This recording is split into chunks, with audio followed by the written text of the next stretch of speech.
Well, all right! Welcome back to As It Should Be. Paul Bertolino here in the world-famous As It Should Be studios. Yeah, and, well, today we're going to be having an album ranking. And it's the Police. Yeah, we're going to be ranking the Police albums today. But first, hi, I'm Crystal Durant. Oh, shit. And that's Tommy Von Voigt. You know what? Hi. Let's do that again. No, leave that in. We're leaving this in. Leave it in. Yeah. Okay. We love it. This is good. And we're going to leave in me saying that we should cut it out and you saying that we should leave it in. Yes, leave all that in. People need to see the rawness, the realness that is As It Should Be. So all you people who are brand new, you're like, what kind of a fucking ramshackle fucking operation is this? We're just taking this back to the streets, man.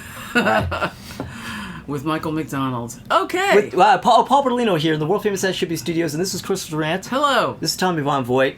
But you already knew that. Yeah. And I guess we're going to rank some albums by the Police. Yes. Yeah. And they have a lot of albums, so we should probably get going. Oh my God. I mean, this is going to be like... Gotta jump on this one. Fast. Yeah. Do it fast. I believe, but let me look just to make absolutely sure there. But I believe... Yes, Crystal starts. I do? Yeah. Oh, Crystal starts. God, yeah. All right, so The Police is one of my all-time favorite bands. I love them. And I think I told the story already about when they came about. I heard them on college radio. My mother was a master tailor working at this tuxedo shop, and the owner's kids were in college, where I listened to the radio station. And The Police came on, and they were really loving it. It was the first album. And my mom was like, oh, this is, I like this. A little reggae, a little zippy, this is nice. So she came home from work. I come home from school. We're talking about music. And she goes, oh, yeah, this band I heard. They're really good. I love their new music. And I said, oh, who is it, Mom? She goes, I don't know. The Fuzz, the Cops, the Detectives. And I was like, The Police? Oh, yeah, that's it, The Police. Yeah, everything but The Police. Yeah. Everything but The Police. Yeah. Hilarious. I should call them The Pigs. Yeah, she almost did at one point. I was like, what the hell? All right, so they're only 5 albums. Only 5 albums? Only 5 this time, yeah. And coming in at number 5 is Regatta de Blanc. And, yeah, loose translation, white reggae. Which seems obvious to me. Yeah, well, at least they're being honest. Kind of veiled, yet honest. Yeah, they keep it honest. Yeah. And came out in 1979. Fun fact, my homegirl Jeanette Beckman shot the album cover for this. The back cover photography. And it's all about the hits. So you got Message in a Bottle, Regatta de Blanc, Bring on the Night. Which I feel Bring on the Night is obviously a peek into the future of... Well, I mean, he obviously used that later, yes. Exactly. So, that, I think it's a really good starting record. It's all good. I like it. And I remember watching an interview where Stuart Copeland said it was his favorite, mostly because he wrote 3 of the songs all by himself. And he was getting that publishing. One with Sting and one with Sting and Andy. And he is the polyrhythm king, if you haven't figured that out by now. He's all about Afrobeat and Jamaican and West Indian and whatever. And this album really reflects that. He has a really good podcast on YouTube because he is a total music dork. He is a real dork. Have you ever seen his stuff? No, but he's a nerdy nerd. Well, he's also like he's just been and done everything and been with everyone and done shit that you have no idea that he was even on it. Yeah, and it's fascinating. I love that guy. Coming in at number 4, I have Outlandos de Amor, which came out in '78, their debut album.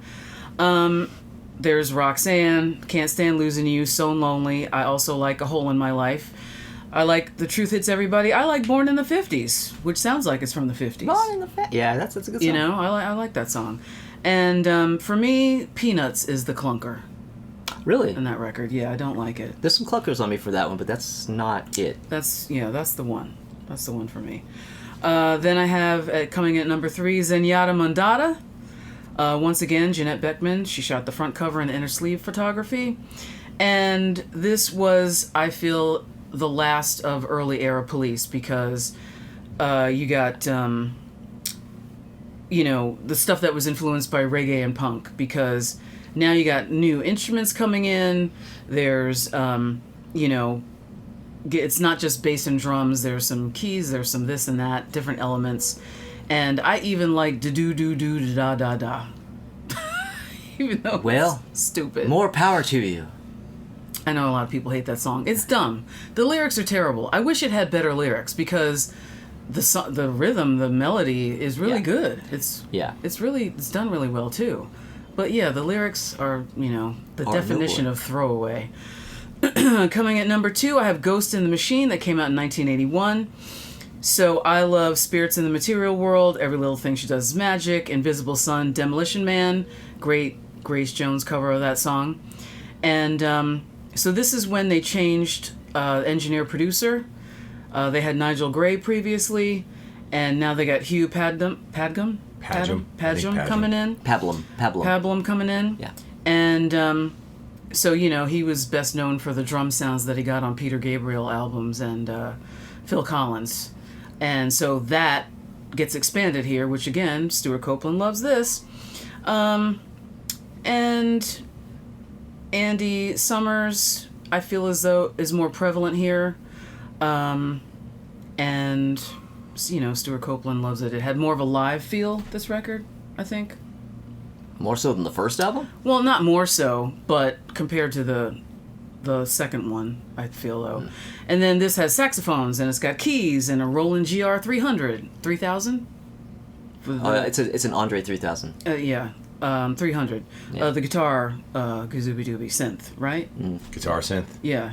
Isn't that what it is? I forget what it's called. GR 300. I don't have one of those.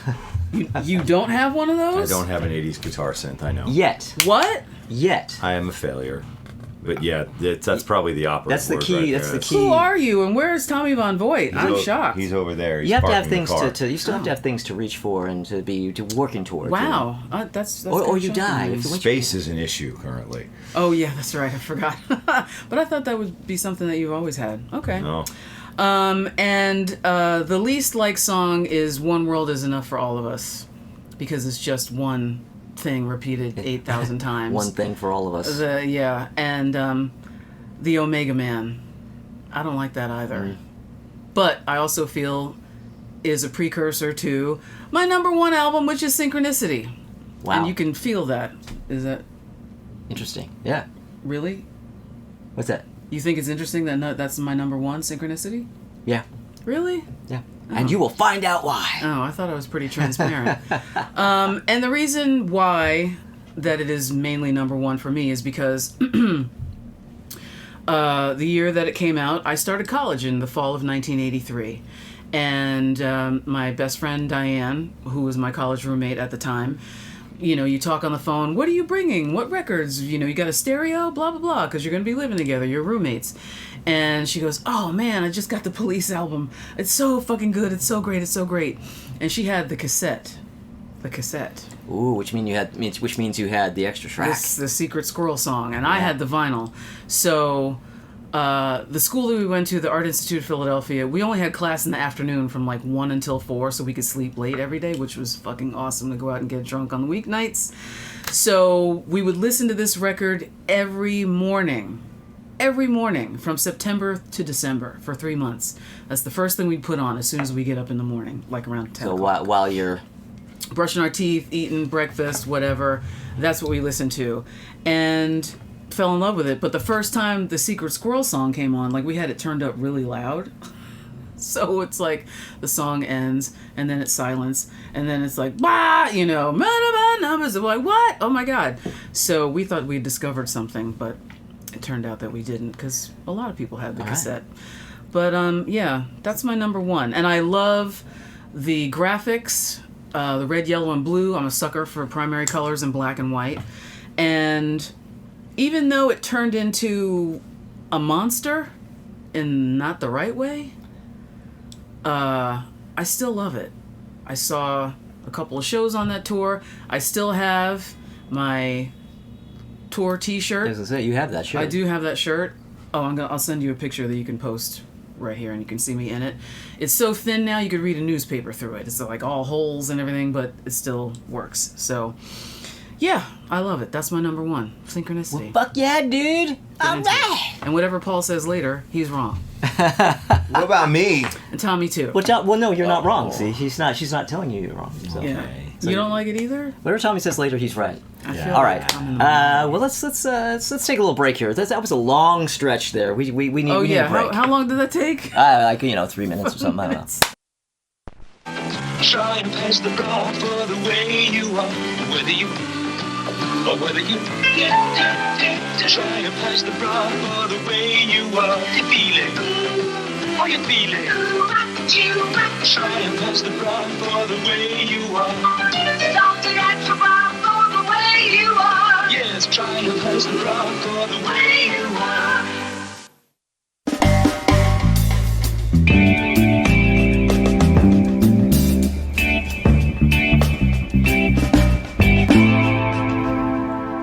All right. Well, we're back, and We're back. yeah, and it's my turn, my list, and let's see, what do we have here? All right. Oh, 1 second. Let me do something here. On my list is a reminder of something that I should have done right away. I cannot stop Change yawning dark right mode now. I'm because- sorry. Okay. It's all right. I have to put my computer in dark mode because every time I look at these videos, when I go to edit, I look pale and ill compared to you guys because I have this white light on me here. So I have to put my computer on dark mode so I never noticed that. Yeah. Yeah, well, I'm the one sitting here poring over the details of these fucking things. Right. But, Did I have lipstick on it too? Okay. all right. So, yeah, my own history with the police. Uh-oh. I first heard of them because Saul, I've spoken about Saul and Caesar before, my friend Saul and Caesar. Drink. Saul, one day, I was at Saul and Caesar's house. He said, "Hey, have you heard that song Roxanne?" No. No, that record that came out in '78, so I'm like 8 or 9 years old, and I hadn't heard it. And he's like, "Oh man," he's just going off about this great song, and I hadn't heard it yet. But then, of course, I heard it, and it was like, "Oh my God, this song is so great." And it was right around that time that TV shows started popping. Like, we didn't have MTV yet, Right. but you had TV shows that showed videos. There were like these half an hour. Like, there was a show called Pop Clips that was only 30 minutes. Yep. And they would, how many videos could they show in a half an hour? Like 6, or 7, because you have commercials, you have the VJ segment. And they played the Police all the time. I mean, I was just seeing all these videos for all these songs, and I just really loved them. Strangely, it never, crossed over into me actually getting records. Like, I never bought the records in the 80s. Oh yeah. Ever. I knew all these things, and I knew the records because my friend Doug Zerba, who you've met, Yeah. Doug Zerba is metal to the bone, and to the grave, but he fucking loved the Police, and he had every damn one of these albums. Wow. And so yeah, I would hear this stuff at his place, but I never had them myself, and I got up to the third album before I lost interest. Like, when Don't Stand So Close to Me came out, I was absolutely blown away. I loved that song so fucking much. And then da-do-do-do-da-da-da, and like that, I was like, this is just crap. And I was completely disinterested after that. Oh man. And I don't even want to say that song ruined it for me forever. I think it just coincided with when I started to I just lost interest. So like when Ghost in the Machine came out, I didn't dislike it. I've never disliked it. I was just kind of disinterested. Yeah. And then when Synchronicity came out, I straight out was just like, ugh, because I was starting to go through my metal, like, if it isn't hard rock and metal, it sucks phase when that album came out, so I couldn't like that. Okay. You weren't allowed to? Well, I just, it was genuine, but it was a phase. Right. I wasn't posing like I didn't like things, but I just didn't like them because that's just the phase I was going through, Got it. But yeah, so I really, I have some Police albums back here, but I'll be honest, I bought these like this fucking year because I started going through a Police jag kind of, like, they started getting them in my head, and I started kind of going through the albums and listening to them again, and I'm like, yeah, so I started buying them. But all right, so on to my list. My number 5, I have Regata de Blanc.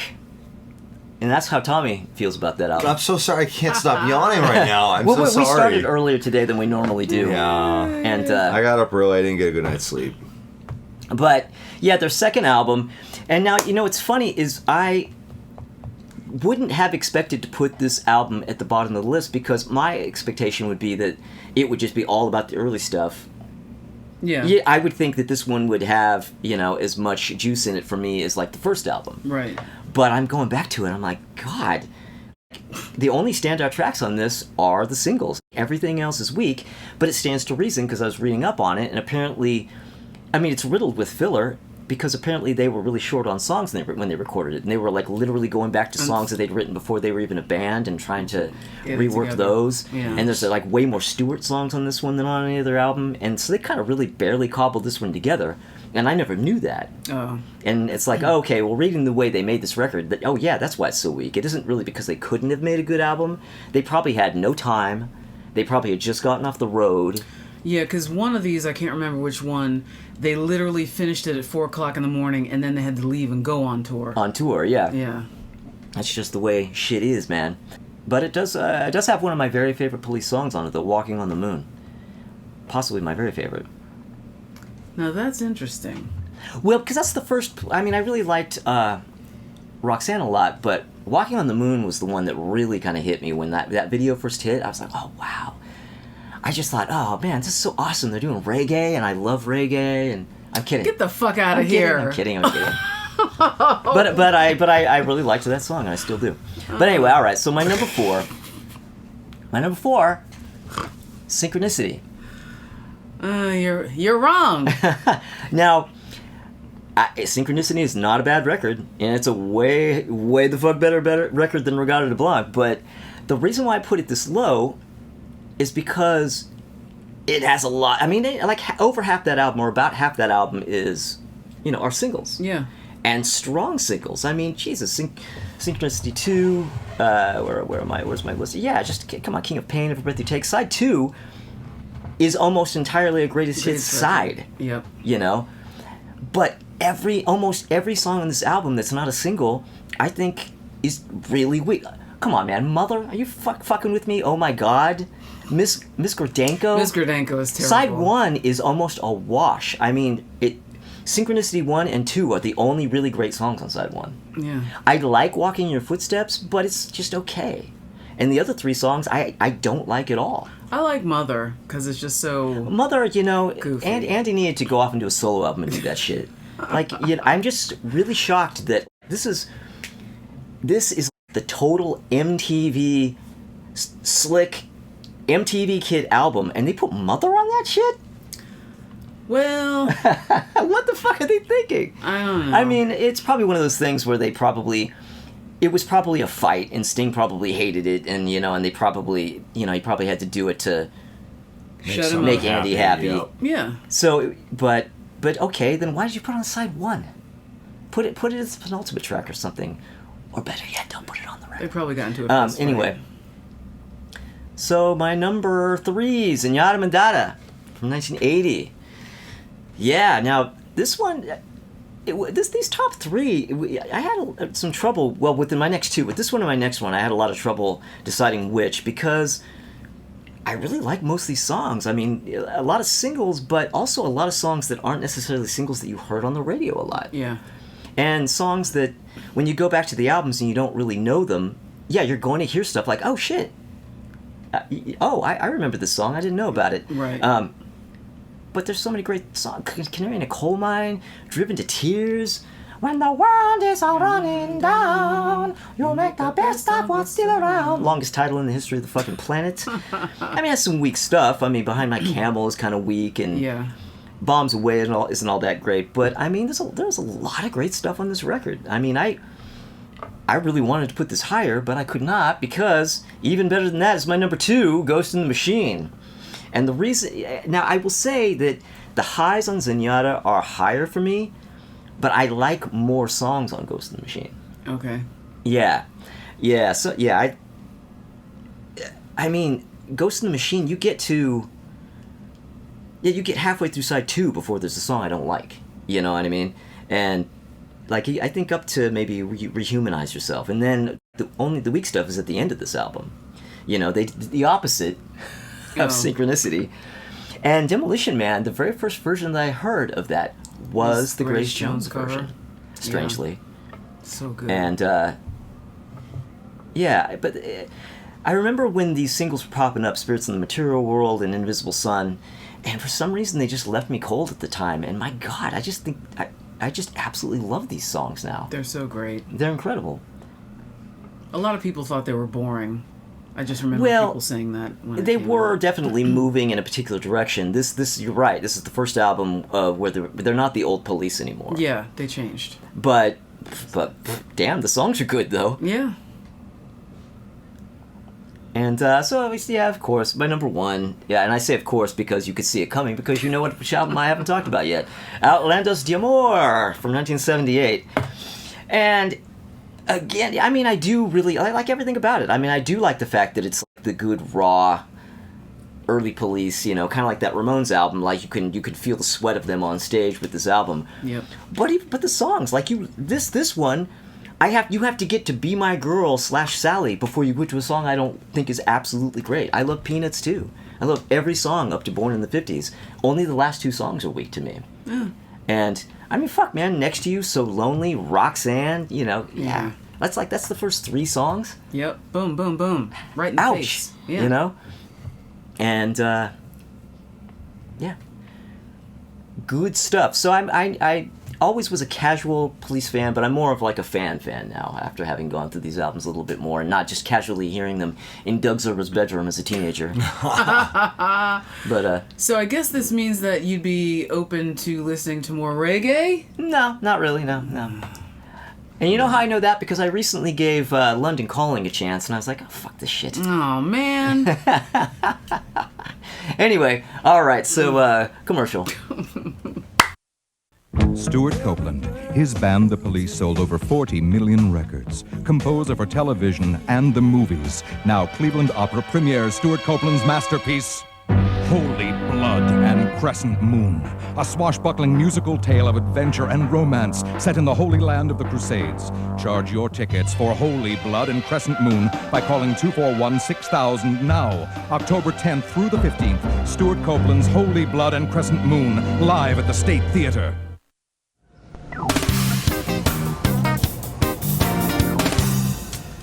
They're still the only band that matters. Yeah, well... Yeah. According to who? To themselves. Oh. All right! We're back! And Tommy, by sheer coincidence, because just he's trying to he sees everybody else having a list, so he's like, oh, I've got to have a fucking list too. So he wrote it during the little That's break. the rules to get in here. You are trendy. I'm trendy. Pay the cost to be the boss. I know everything I give off is a guy that's worried about being trendy. Yeah, yeah, exactly. Yeah. Everybody's doing it, having Yeah. lists. Yeah. But I do actually happen to have a list of Police albums. Oh, yeah. And I was telling Paul before we started that I was actually surprised with the way my list shaped up. Before I sat down to do this, I had a notion in my mind about what was going to go where and what the order would be. And I was like, well, I know this is going to probably be number one. That'll probably be number two. And then I won't give a fuck about blah, blah, blah. And like, this was full of surprises for me. And it wasn't that I came to these records completely cold. I mean, I haven't listened to them in quite some time, but I have listened to all of these on multiple occasions years in the past.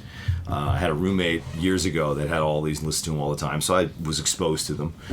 And it did not go the way I thought it would at all. So my number 5, with a bullet, absolutely bottom of the heap, 1979's Regatta de Blanc. I mean, it's a piece of shit. It's that undeniable. Is a bad album. You can't, no matter what your taste is in the Police, that's not the a weakest album. And so I wrote some things about each of them. What I wrote for this is Message in a Bottle. God damn. Yeah. Regatta de Blanc. Yawn. In fact, other than a minor bright spot with Walking on the Moon, the rest of this album gives off big-time sophomore slump energy. It's one of the best examples of that phenomenon. Absolutely. I mean, anytime anyone talks about sophomore slump, you just present Regatta de Blanc. Boom, there you go. Well, you know what's funny about this album, too, is I feel like the weakest track on it is the title track, which they put as the second track. Yeah, well, I mean, I wrote for Regatta de Blanc, Yawn. I was like, yeah, wow, we're starting with Message in a Bottle. I'm like, yo, the police are here. Yeah. And it's like, then the next song comes on, I'm like, And there they left. Yep. There they went. And then after that, I'm like, well, fuck, the cops are still here, huh? Nothing happens until side 2. When you, So, moving on for that, my number 4, Ghost in the Machine from 1981. Oh. Wow. And I wrote, they threw enough money at this record to make even the subpar songs sound great. But listen closely, the weak songs are still weak. Every Little Thing She Does Is Magic is amazing, though. Oh, wow. I mean, wow, so you goddamn. don't wait. So wow, so you don't like most of those I songs? do not like the vast majority of this record. Wow, At Really? all. I really don't. I really don't. Wow. Really don't. I mean, it's a whole different vibe from any of their other records. That's Yes. for sure. And it just Well, you know doesn't what? work Also, for me. it has a darker vibe, and I know you're not a darker vibes Oh, guy. right. It's not Tommy music. Yeah. I mean, let me guess. You really don't like Invisible Sun. Son. Sure don't. Talk about not being Tommy Rock. Sure don't like Invisible Sun. See, I love the hell out of Invisible I Sun, love but that that's Don't like it. there's no way Tommy's gonna like Oh, that song. yeah. Nope. I forgot. You called that one. Yeah, I mean that's obvious. So my number 3 really surprised me by showing up at number 3. Couldn't get this any higher. From 1983, Synchronicity.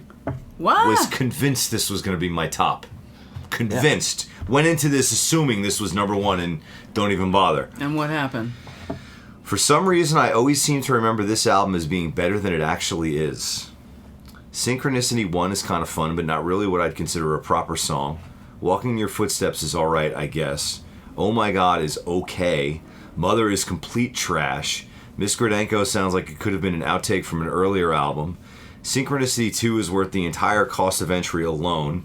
Then we get to the song about Notorious B.I.G. I never cared for this one when I was a kid, and while I don't hate it and I recognize it's a good song, I just always skip it. King of Pain is good. So is Wrapped Around Your Finger. Man, they sure as hell did not front load this record. No. Tea in the Sahara is stupid, and Murder by Numbers is boring. What? Yeah. And Murder by Numbers is just the extra track, but it really but wow, so you dislike more of that album. I expected you to dislike the stuff that I disliked, but I didn't see coming you disliking some of those singles too. Yeah. I Wow. am shocked. Yeah. Yeah. And appalled. I Yeah, know. this album is so lopsided. It's crazy. Astoundingly lopsided, and the decisions of what ended up on this record is just Yeah. what you were saying earlier about shit like Mother and Miss Gradenko, and I'm just like, why? What was there? But again, if you're going to put it on the album, put it on fucking side 2. Was there no adult in the room? yeah. Like, basically, if you put, like, Synchronicity 2 as the last track on side 2, and then flip which side is... Well, you don't want Every Breath You Take as the opening track, but basically, you know... But look, Every Breath You Take is still an amazing song. I just don't personally need to hear it, and I didn't really jive with it when I was a kid and it was on all the time. But I do recognize, wow, this is actually a really good song. Yeah. I'm not coming for Every Breath You Take. Yeah, no, you know what? I feel the same way. I never really loved that song, but it is so clearly a great song. It's a great song. Yeah, Doesn't yeah, it? yeah. A song could just not be for you, but you Yeah. could be like, yeah, but it's still great. And for Yeah. somebody else, this is touching them in ways that it's not touching me. It touched a lot of people in the wrong way. Well, yeah, when well, these they use it dummies as a started wedding using it as song. a wedding song. Hello? You're marrying a stalker? Oh, Sting I was see. saying in an interview, with people come up to him and say it all the time. And he's like, We well, are married, you're best of luck to you you. guys. It's like a politician using Born in the USA. Oh, yeah. Interesting. So moving on to number 2, Zenyatta Mandata from 1980. Good one. The first 4 songs are a major improvement on the misstep that was their second record, even though there is a part of me that misses the chaotic fun of the debut a little bit. They started losing me on tracks 5 and 6, which are voices in my head and bombs away. But the do-do-do, da-da-da-da more than makes up for that. Then, of course, they flushed that goodwill right down the toilet with Behind My Camel, only to apologize with Man in a Suitcase. But then they violate my trust all over again with Shadows in the Rain. By the time we get to The Other Way of Stopping, I've already left to go stay with a friend for a while. Yeah, that was a little bit of a roller coaster ride, but the highs are hard. The highs are quite high. Yeah. Yes. Yeah, Man in the Suitcase I really love, and Canary in the Coal Mine I really love that one too. Oh, it was fuck, those yeah. great songs. And that brings me to my number 1, and I was like, this can't be my number 1. I almost felt like this seems like the hipster thing to do, put this at number 1. Like, I only into the demos in the first album, anything after that, it's They sold out after the Fallout single. Seriously, yeah. Yeah, I'm dude, Fallout single, and then they like fucking lost me. But I mean, the cold reality of it is 1978's debut, Outlandos d'Amour, is fucking amazing. It's a great album. Great record. And for this one I wrote, starts out pretty damn powerful, but slips into seaside territory on the fourth song, Hole in My Life. Picks back up a bit for Peanuts, then is strong as hell all the way up to Be My Girl Sally comes along and wastes everyone's time. There's also another track after that, but I couldn't care less about it. It's not terrible, but it's just not that great. And after you've gone through, Be My Girl and Sally, like that last track would have to be fucking Roxanne to get your attention. And it's not. Yeah, but this album is lopsided in favor of great songs. It's lopsided in favor of great songs, and they had the good sense to put the crap at the end. Yes, they did. So somebody was thinking clearly when they made this, and they really brought their A game as far as their material. This debut album, it's just... I get it why these guys were immediately put on the map with this. I get it. Yeah. So imagine being the record company, and then after that receiving Regatta de Blanc, and they're like, oh, shit. Okay, well, put message in the bottle first. Yeah. I also feel a little bit was... because they exploded on the scene, and this has never been done before. Oh my God, blah blah blah. For people who weren't listening to Northern Soul or real ska or anything that came out of England. So then, when you're in this particular kind of stratosphere, it's like I can fart and everything will be great. And so and then before you know it, you get behind my camel. Yeah, but Sting's the kind of guy who felt that way when he was a nobody. I'm sure. Well, yeah, I mean, I guess so. But also, to be fair, and this is, the basic Rock 101 story, Sting had his entire life to write that first album. Yeah. So, and probably 3 days to write the second one. And it shows. Yeah. Yeah. Yeah, but this was a big surprise, and you know what? I think it's a welcome surprise. That first album is just really good. I'll be really honest. I expected you to put the first album low. I was expecting the same fucking thing. Yeah. I was expecting going into this, my list was going to be basically Synchronicity at number 1, Zenyatta Mandata at number 2, Ghost in the Machine at number 3, and then the first two would be just who cares? Yeah. Completely surprised by this, totally disappointed by Synchronicity. Once I actually had it, once I wasn't just skipping through it to go to Synchronicity 2 and be like, wow, this album is so amazing. Well, motherfucker, this is just literally one song. No, this album is so amazing. It's more than just that one song. Yeah. And once I had to assess the whole record, I'm like... I when I thought about how you were going to do it, I thought, it does seem like... Obviously, it would seem on paper like Tommy should have Synchronicity up top, but I just thought there's no way he's going to rate this album with some of these songs on it. Couldn't. Yeah. It drags it down. Yeah. But that's me. See, we also don't have the same experience with this record that you do.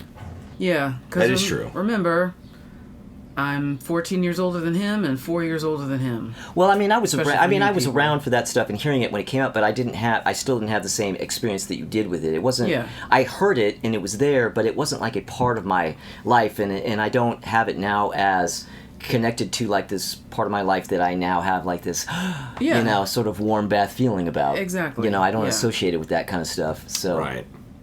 Yeah, you couldn't. Yeah, you just couldn't escape Synchronicity. I mean, it was every fucking word. So let's have a little break, yeah. Is the Coast City Police Department letting you down? Do you have a crime but no criminal? Do you have some bad guys you want to bust? Do you have food? If so, call this number, and we will help. I like to chop things and use nunchucks. I'm a surveillance expert and also an expert at tactical espionage. Jean-Jacques Lediche, master of disguise. I'm Kenneth Hunter and I got a gun. Police cops! We almost always get our man!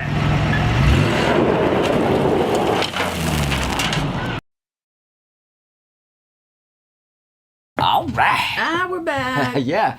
All right, so there you go. That is our Police discography ranking. And, maybe some of you out there are Police fans and might want to let us know what your ranking is. Please do. And I'm waiting to find out if somebody's going to put Regatta up at number 1. And I think I know who that's going to be. And his name starts with an E. Oh, maybe. Yeah, I We'll expect. You know what? I'm going to say it. I can see it now. Ernest.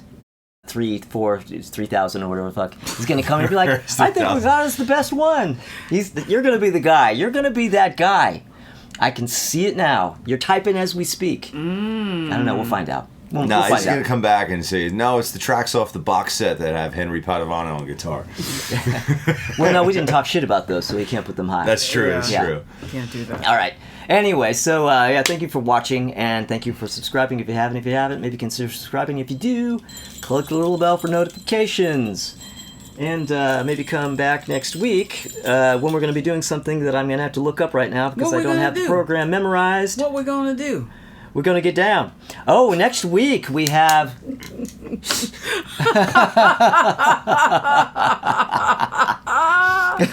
Next week we have an album ranking. Shit. We have an album, or not ranking, God, an album review. Review. An album review. It's very hot and it's very humid in this world famous studio. Studios, it's summertime already. It's summertime.